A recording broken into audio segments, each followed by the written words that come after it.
پا رہا ہے.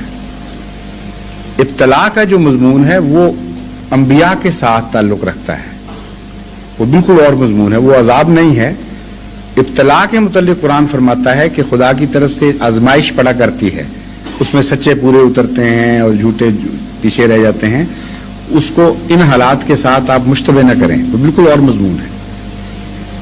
بات یہ ہے کہ جب بھی خدا تعالیٰ کی طرف سے واضح تعلیم آ جائے اور اس تعلیم کو عمل میں ڈھال کر خدا کا ایک بندہ سنت میں تبدیل کر دے, یعنی صرف تعلیم نہ رہے, عمل کا بھی ایک کوڈ تیار ہو جائے, عملی زندگی کا سنت بن جائے, پھر اس پر نصیحتیں, تفصیل, حکمت بیان ہو جائے.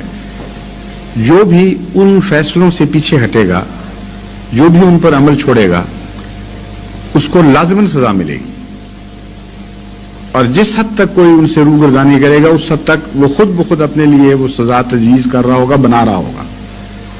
تو اگر مسلمان تکلیف میں ہیں تو لازماً انہوں نے اسلام کی بنیادوں سے روگردانی کی ہے, اسلام کے بعض احکام کو پس پشت پھینکا ہے, اور تعلیم کو نیشنلزم کے ساتھ, اسلامی تعلیم کو اپنے نیشنلزم کے ساتھ کنفیوز کیا ہے کہیں.